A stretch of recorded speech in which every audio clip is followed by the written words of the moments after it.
from in business and try to start every relationship with is adding value before asking for value. I'm sure you get pinged a lot. Can I get coffee or help or this and that? And it's awesome. It's great.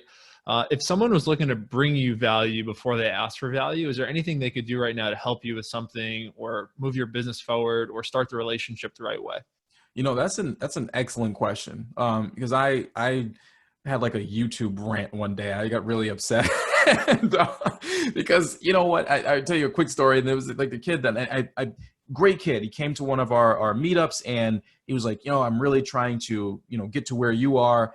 And I'm on the south of the city. He's on the north of the city. And though it's only like 10 miles apart, if you're ever in Boston, if you know anything about Boston, 10 miles is like an eternity, right? That's like, dude, that's like probably an hour and a half in traffic. It's like LA or New York. It's crazy, right? So he says, hey, I really like to connect with you. I'm like, sure, whenever. And he's like, I'm like, let's go to this restaurant on the South Shore. And he's like, but that's closer to you.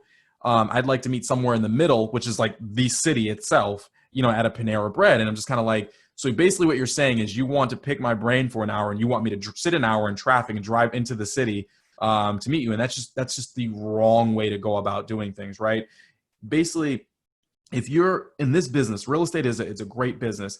You want to sit down with somebody who's going to teach you how to make 50,000, 100,000, or build $1 million portfolio, but you don't want to sacrifice an hour of your day or 2 hours of your day or take. And that was the other thing. He said, hey, I want to come to you and see you on a Saturday. And I was like, well, I have 2 kids at home and that's kind of their time.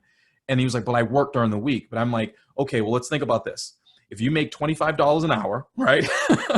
You know where I'm going with this. If you make $25 an hour, but you don't want to sacrifice that $25 an hour, that $50. So let's say even you take the whole day, that's $200 for the day. You don't want to sacrifice that $200 a day to meet with somebody who's going to try to teach you how to make 200,000, then your mindset is wrong. So to answer your question, just really just putting into perspective, respecting somebody else's time, understanding that, like I said, you have to be persistent. I get people that email me one time and they, then I see them again in public somewhere in a meetup and they're like, well, I emailed you never got back to me. I'm like, well, apparently you didn't want it that badly. So, I mean, like I said, and I'm not saying that people need to beg or anything like that. It's just, you have to be persistent. You have to understand that the people that you're going after are probably busy. They're actively, especially if they're actively involved in the business.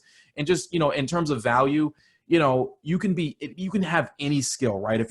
I need marketing, if you know how to do video marketing or video editing, that's something I can use. If you're in marketing in any website design, I have 20 websites out there. You can help me out with a website design. If you're in event planning, I do event planning. You can help a real estate agent or investor out with event planning. There's always something that you can offer. If you're a writer, can I help Willie? Can I help you break down a video and put it as a blog post on your meet? Of course you can. Of course, that would be helpful.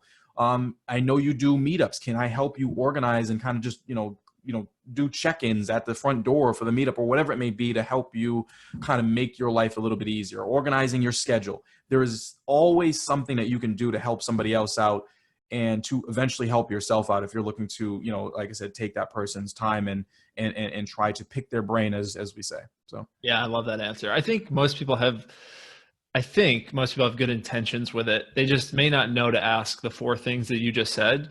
And now if they know that, they can. That's why I asked the question. But yeah, it's super frustrating. And like I said, I don't know if people know how they come off when they say something like that to the person, but it just comes off so poorly. It's a total turnoff, like to the person that is actually liking the idea of helping. Yeah. But you got to meet someone in the middle. I heard someone say this once, that anytime someone reaches out and asks them for help, they ask them to meet them at a Starbucks right next to their house at 6 a.m. on a Sunday. That is perfect. Yeah. If they're not willing to do that, you know where they are.